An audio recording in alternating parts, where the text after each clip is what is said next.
bien, Marcos capítulo 1. ¿Están ahí conmigo? Me dicen amén. Marcos capítulo 1, versículo 14 y 15. Miren lo que dice estos dos versículos. Leo a favor de ustedes en el nombre del Padre, del Hijo y del Espíritu Santo. Dice así.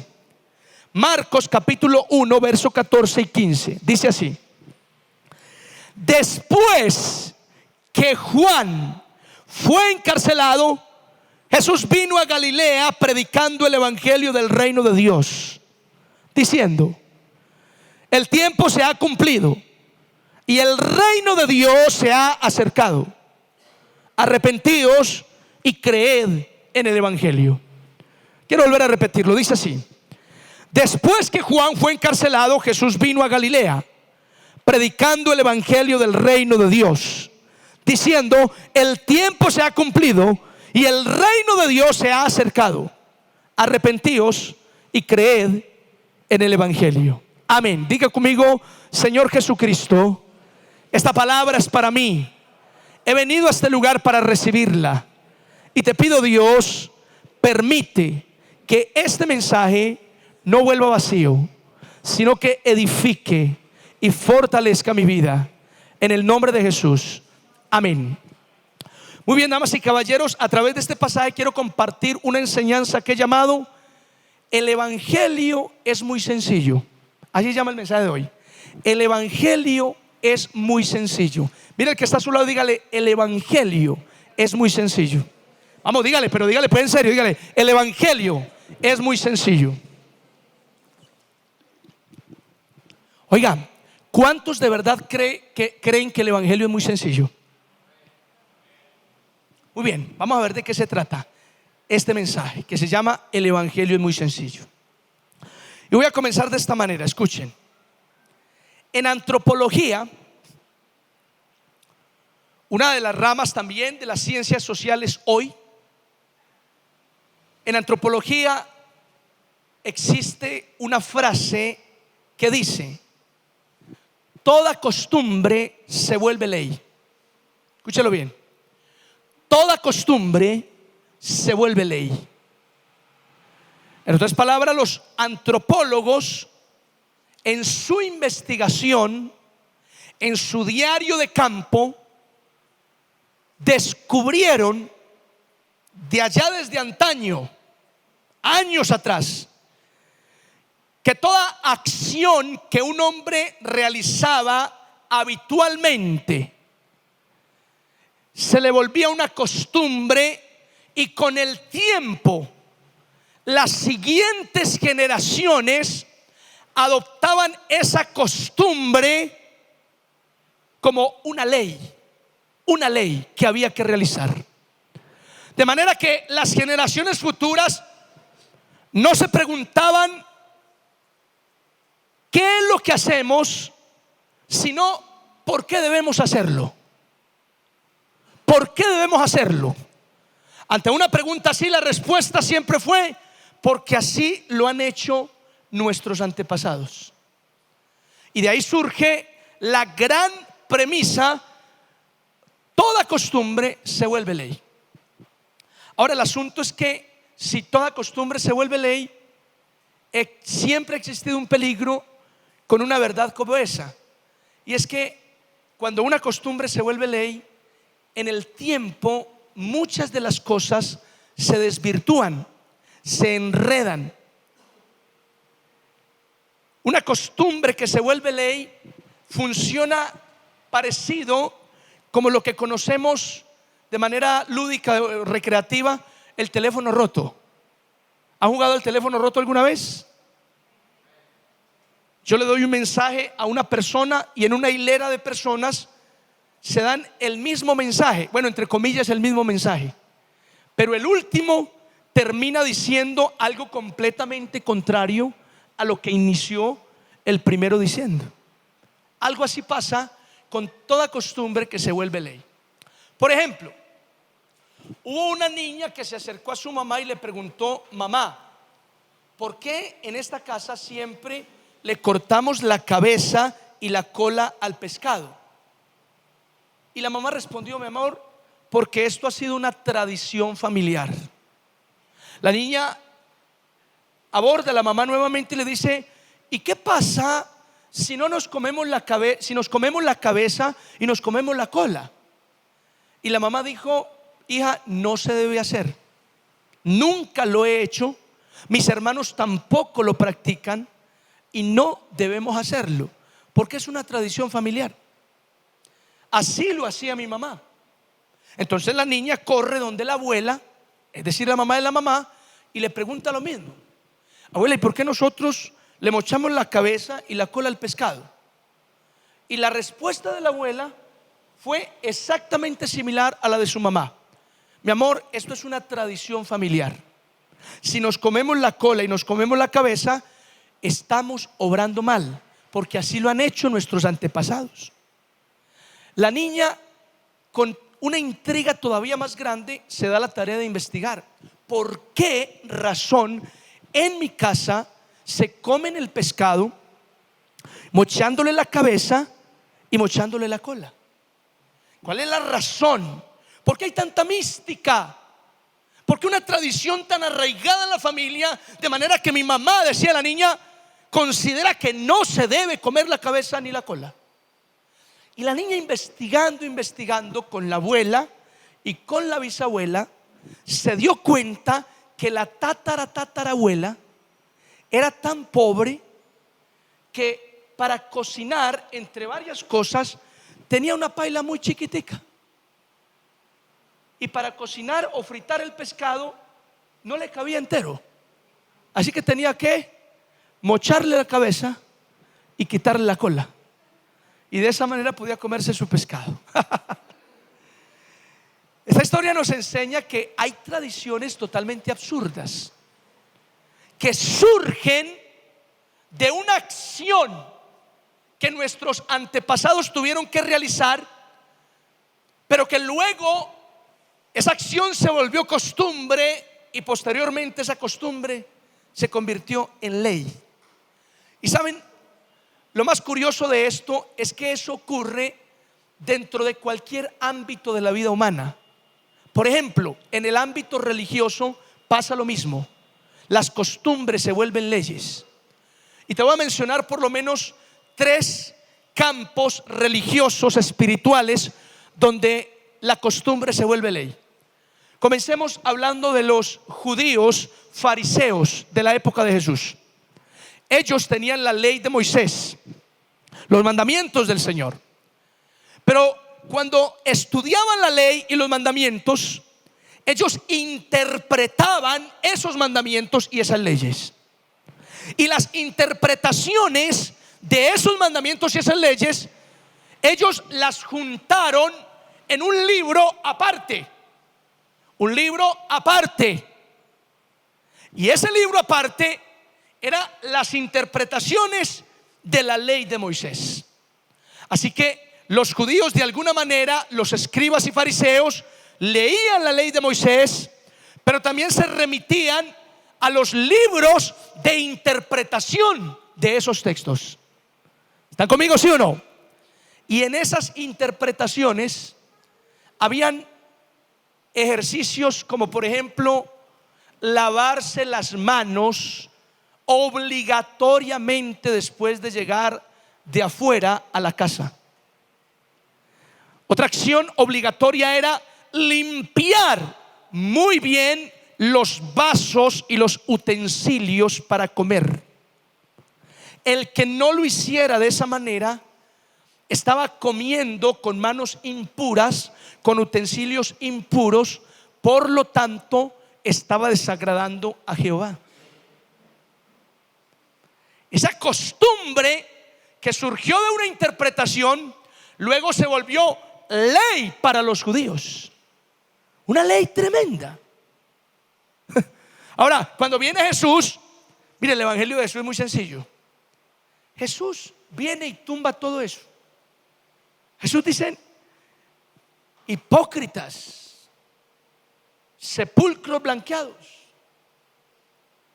fariseos, hipócritas, dice el Señor, porque ustedes limpian los vasos creyendo que es lo que los contamina, pero no es lo de afuera lo que contamina al hombre, sino lo de adentro, lo que sale del corazón. Casi que es una exhortación a decirle: vea, en lugar de limpiar cosas, utensilios y objetos, limpien su alma, limpien su corazón.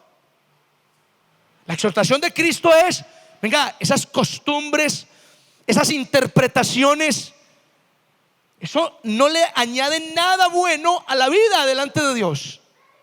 Eso antes enreda la relación con Dios. ¿Me siguen, sí o no? Ahora, otro ámbito religioso, la iglesia tradicional, por ejemplo. Hoy hablando de la iglesia tradicional, la iglesia romana tradicional, de la cual tal vez muchos fuimos de allí. La iglesia romana tradicional también tiene acciones que se volvieron costumbres y costumbres que volvieron leyes. Totalmente. Y usted ve a un feligrés de la iglesia tradicional totalmente agarrado de unas costumbres que no tienen ni fundamento, que no tienen ni trazo bíblico, no tienen nada. Pero para ellos, como es una costumbre que se volvió ley, es totalmente sagrado.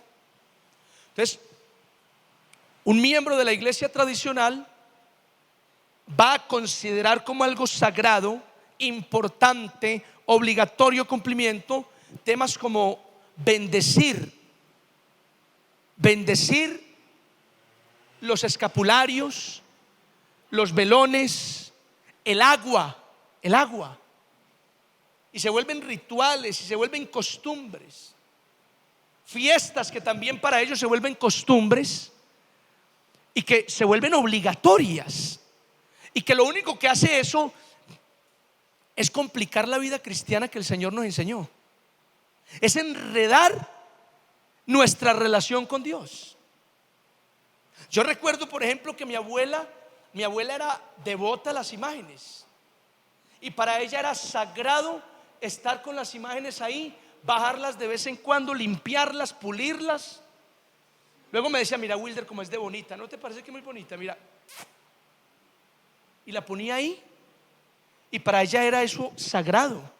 Incluso para ella ese acto de limpiarlas era como algo místico, como que si lo hago, entonces mi Diosito, la Virgen del Carmen, me va a bendecir.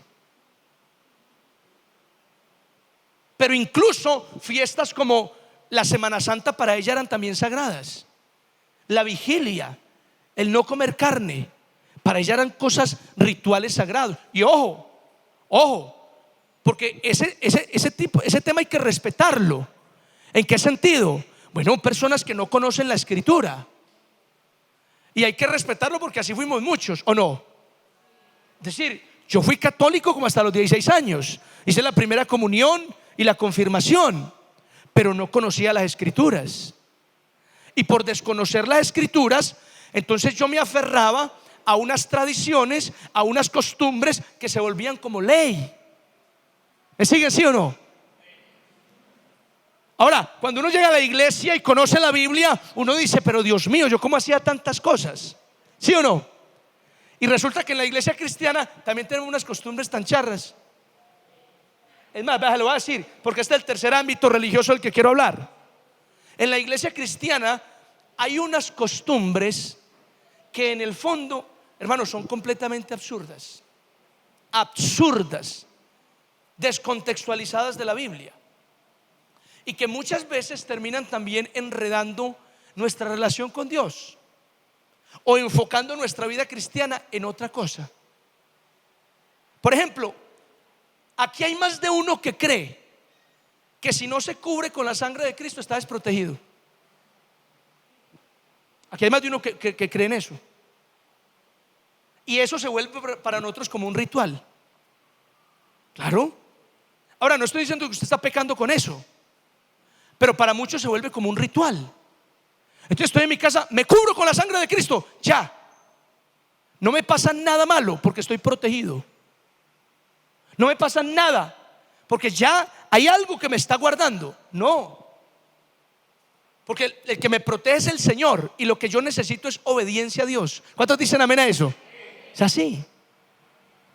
Nosotros a veces, oiga, hacemos mofas, burlas, o yo no sé, pero decimos: ay, que fulanito allí tiene agua bendita, y nosotros hablamos del aceite de la unción. El aceite de la unción es lo mismo, en el fondo es lo mismo. ¿Ah? Entonces vamos adoptando unas costumbres que en el fondo muchos no podemos ni explicar bíblicamente. A mí me pregunta, pastor, ¿y eso de cubrirme con la sangre de Jesús es para que me proteja? Yo, ay, hermano, pues uno lee Hebreos y uno ve que la sangre de Jesús es para perdonar los pecados. Pastor, entonces estoy pecando si lo hago. No, no está pecando, pero estudie mal la costumbre. ¿Me siguen, sí o no? Oiga, y entonces en la iglesia cristiana vamos adoptando como agüeros, como esquemas, como tradiciones incluso, que a mi juicio enredan la vida cristiana. Y en distintos temas. Oiga, en distintos temas. Vea, en el tema de la guerra espiritual hay unas formas que se vuelven como ley. Si usted no hace eso, usted no lo libera. En serio. Si usted no hace así, si usted no dice esto, usted no libera a ese muchacho. Usted no saca de demonio, pastor. Formas. ¿De dónde la sacaron? No sé exactamente. No sé con exactitud. Formas en temas de las finanzas. Formas en temas de la relación con Dios. Si usted no ora de esta manera, entonces Dios no lo escucha. ¿Me siguen, sí o no? Volvemos a empezar. Ahora, el punto que quiero decir es que vamos adoptando costumbres, tradiciones, formas, esquemas que en el fondo no están en el evangelio. Lo que pasa es que alguien por allá hace como 50 años hizo algo movido por el Señor, y como le funcionó, el resto de aquí en adelante comenzó a practicarlo porque le funcionó a fulanito, y como funcionó, lo volvimos costumbre, y la costumbre la volvimos ley, y la ley ya se volvió, mejor dicho, una forma estricta para la iglesia. Pero vean, en el pasaje que leímos dice la Biblia varias cosas interesantes. Uno, después que Juan fue encarcelado, Jesús vino a Galilea predicando el evangelio del reino de Dios. Paren ahí. Mire, dice la Biblia que después de que Juan fue encarcelado, Juan el Bautista, Jesús vino a Galilea predicando el evangelio del reino de Dios. Vino a Galilea. Ahora, ¿qué es Galilea? Galilea es una región fronteriza.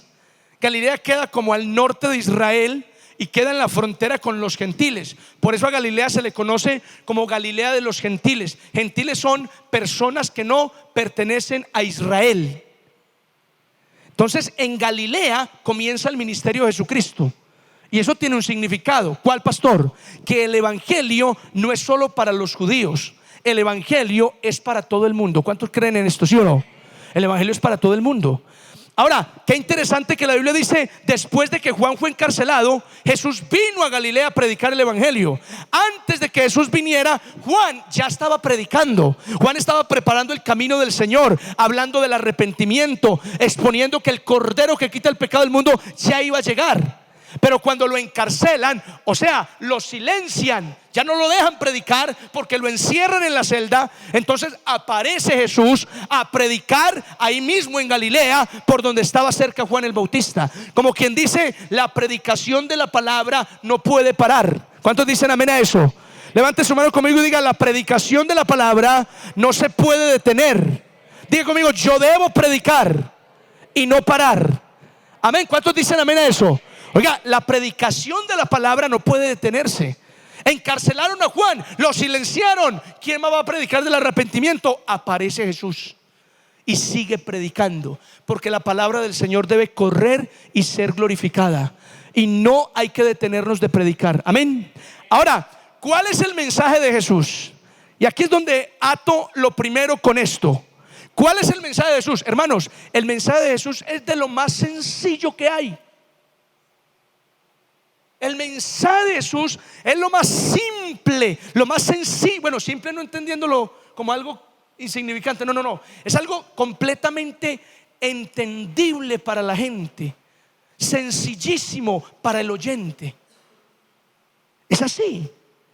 Y cuando tú ves a Jesús en los evangelios predicando, oiga, tú ves a un Jesús sencillo, básico, hablando grandes verdades, pero de manera sencilla. Oye, a mí me encanta eso, hermanos. Yo no sé dónde han salido tantos predicadores con unas revelaciones impresionantes. Ahora, no lo estoy poniendo en duda, claro que sí, el Espíritu de Dios los ha guiado. Pero hay otros que también uno dice, pero eso sí dice el texto. Dice, esta gente por dónde me metió. Y eso enredan la cosa de una manera tremenda, que unos dicen wow y otros dicen uy. ¿Y qué pasó? Y va uno a Jesús y no, Jesús era sencillo. Jesús le predica a la gente y sentada, el sembrador salió a sembrar y parte de la semilla cayó entre piedras y otra cayó entre espinos y otra cayó en buena tierra. ¿Me entienden la parábola? No, Señor, vea, el que cayó entre espinos es el que ama al mundo. El que cayó entre piedras es el que recibe el evangelio con gozo, pero luego se va.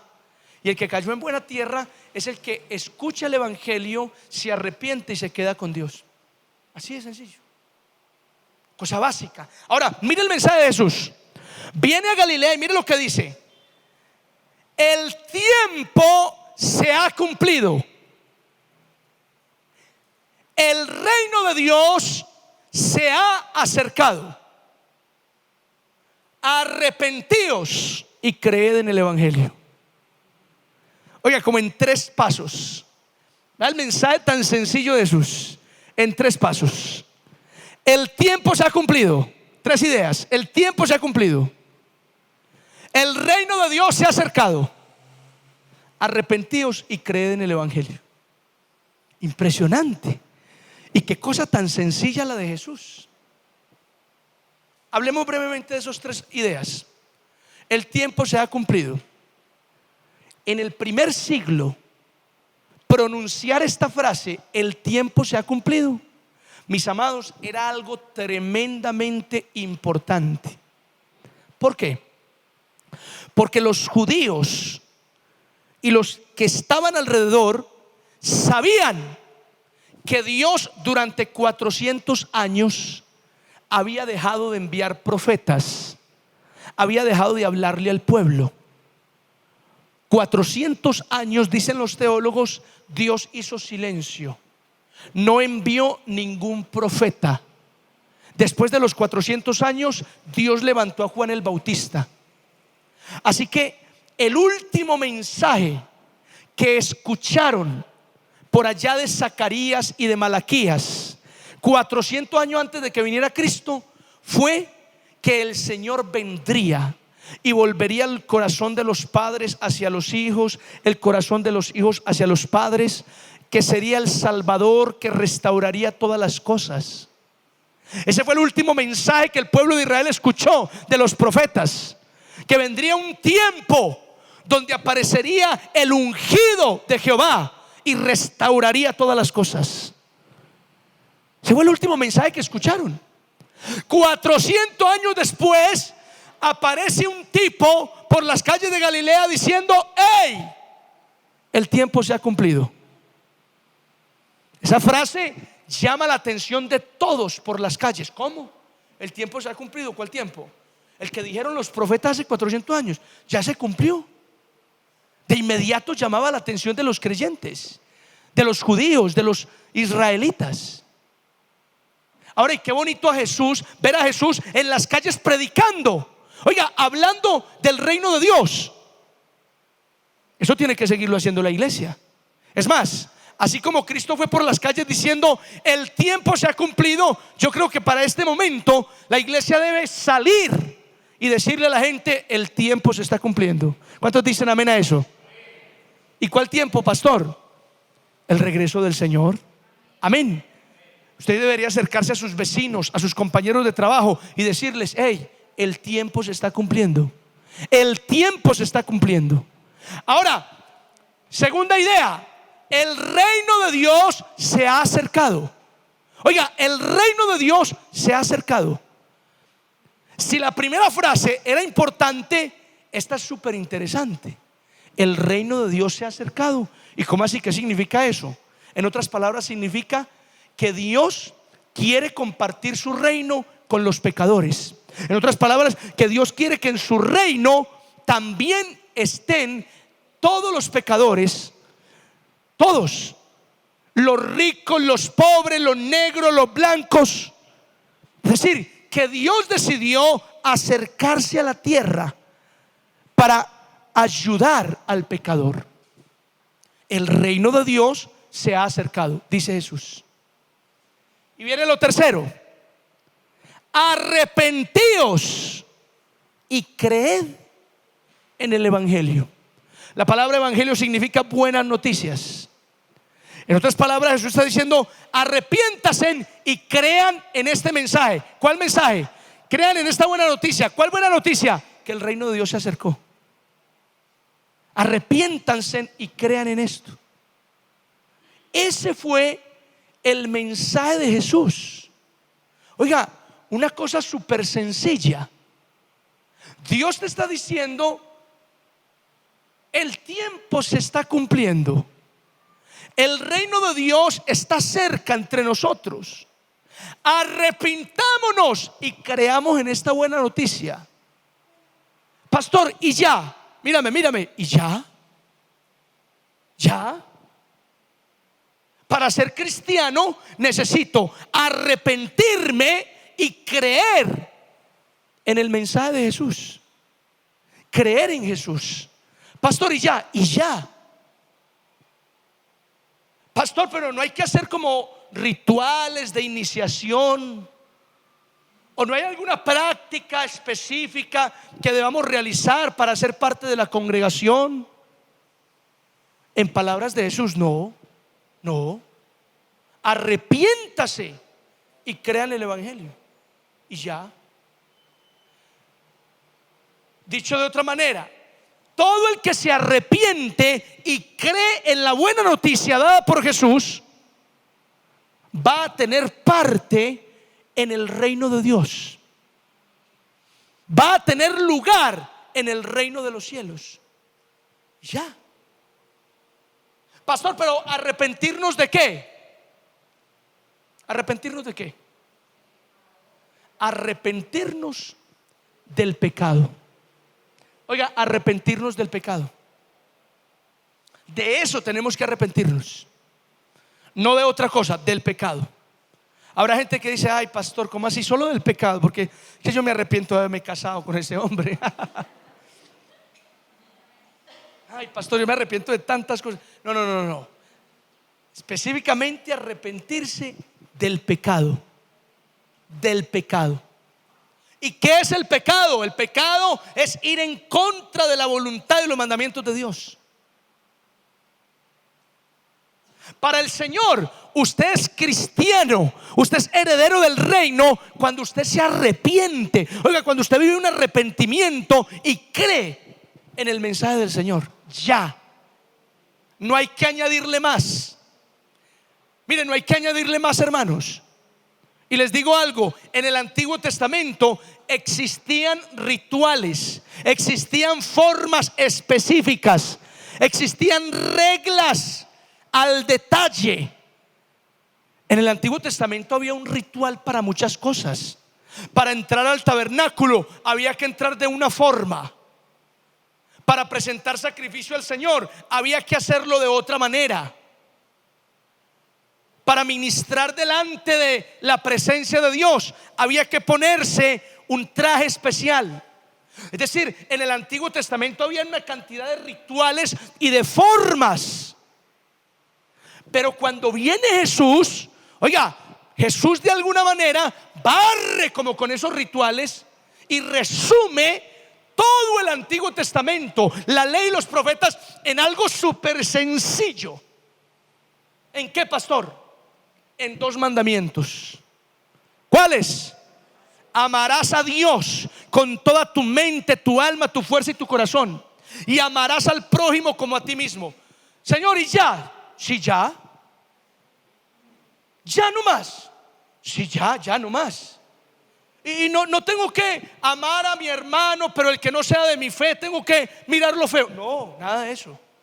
El prójimo es todo. Todo lo que hay a su alrededor. Todo ser humano que habita a su alrededor es su prójimo. ¿Cómo así, Señor? ¿En serio? El testigo de Jehová, el pentecostal unitario, el mormón, el católico, todos son sus hermanos. Todos son sus prójimos, perdón. Corrijo ahí. Todos son sus prójimos. Toda persona es el prójimo. Y al prójimo hay que amarlo como a usted mismo. Ya. Y ame a Dios con su mente, su alma, su fuerza y el corazón. Algo interno. ¿Están conmigo, sí o no? Entonces esas formas que se fueron inventando, esas costumbres, Cristo las barre, las tumba. Que me tengo que sacrificar y golpear para que Dios me perdone, lo barre Cristo. Esas formas no. Usted ame a Dios con sincero corazón y obedezca sus mandamientos, y ame al prójimo como a usted mismo. Perdone, respete, ayude. Amén. Y es ya. Así es cristiano uno. Señor, y no tengo que ponerme ciertos vestidos y quitarme ciertas cositas. Hombre, no. Vístase decentemente, no exagere nada, pero sobre todo honre a Dios y ame al prójimo. Ya. Ese es el mensaje de Jesús, básico, sencillo. Mire, cuando Jesús está en medio de los discípulos, Jesús tumba los agüeros. Jesús no tiene agüeros. Oiga, Jesús no tiene agüeros. Serio, nada de agüeros. Jesús barre con los esquemas. Uno es muy esquematizado. Y Jesús elimina las costumbres absurdas. Vea, por ejemplo, se sentó con los fariseos y los fariseos ahí charlando. Bueno, Jesús, ¿y usted rabí de qué? Y limpiando los vasos. ¿Usted rabí de qué? ¿De qué? Porque usted apareció por ahí. ¿Y eso es lo que estaba haciendo? No, es que hay que limpiar los vasos. Porque si usted toma en un vaso sucio, usted contamina su vida delante de Dios. Y Jesús dice que ¿qué? ¿Cómo así, hombre? Es que no es lo que entra lo que contamina al hombre, y no lo que sale.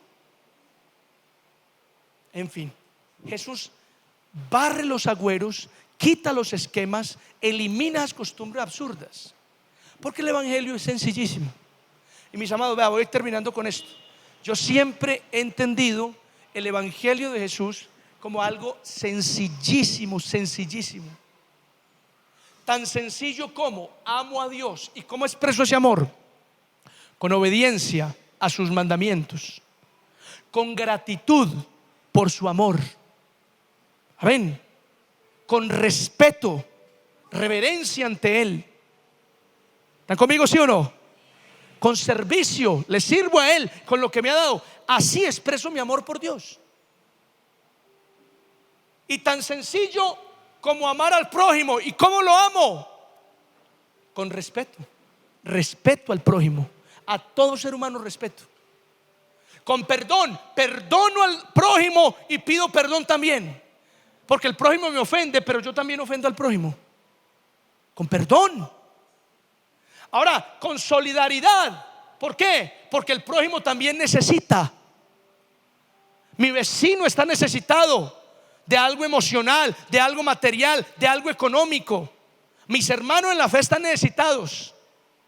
Entonces, con solidaridad también. Ahí ya. No más, no le añadamos más a esto, nada, no más. Ni colgandejos, ni rituales, ni agüeros, ni muletos, porque ese no es el evangelio. No lo es. El evangelio es muy, muy sencillo. Muy sencillo. ¿Están conmigo, sí o no? Es muy sencillo.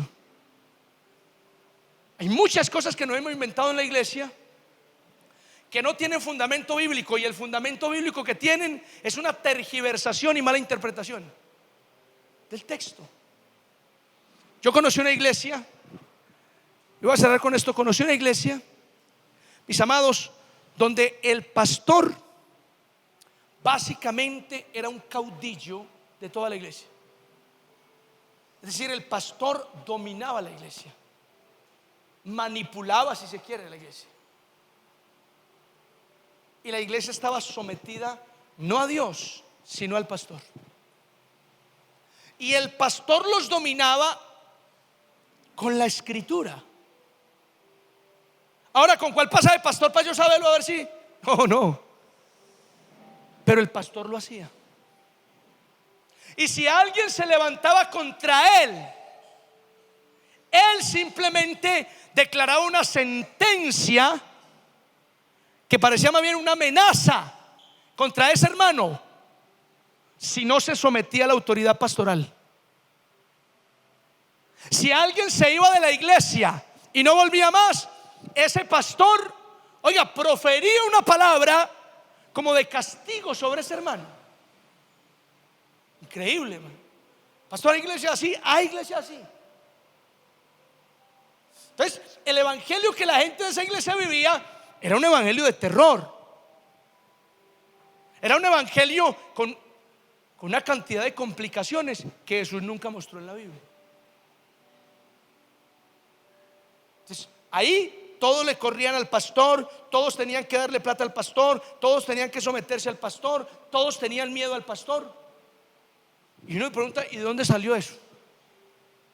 ¿De dónde salió eso? Ahora, la Biblia dice: obedezcan a vuestros pastores, ¿sí o no?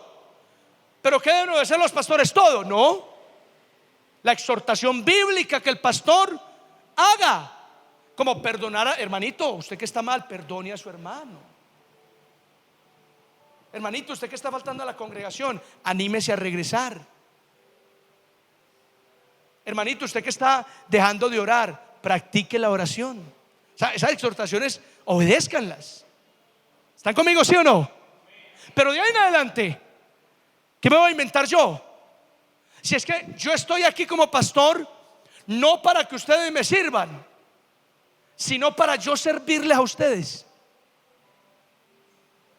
Y si usted se quiere ir de la iglesia, mire, se puede ir tranquilo. No se vaya pensando, no, me salí de la cobertura del pastor, algo malo me va a pasar. No le va a pasar nada malo, porque usted es tan hijo de Dios como yo. Dios está con usted y lo guarda.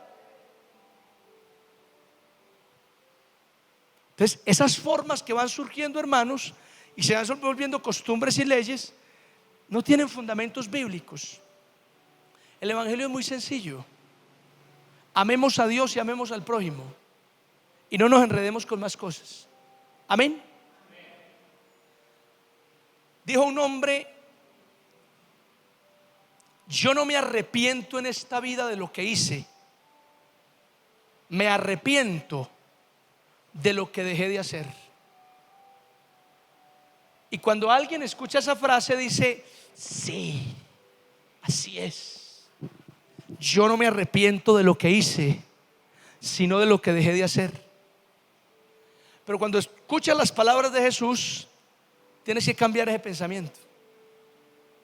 Sí debemos arrepentirnos de muchas cosas que hicimos, sobre todo de las que hicimos mal delante de Dios, de las que hicimos pasando por encima de la voluntad de Dios. De eso debemos arrepentirnos. O sea, ese pensamiento mundano no debe estar en nosotros, porque el mensaje de Jesús es: arrepentíos. O sea, arrepintámonos, hermanos, de las cosas malas que hemos cometido y tengamos un arrepentimiento genuino. El arrepentimiento no es solo un acto, el arrepentimiento es una actitud. Eso debe estar en nosotros continuamente.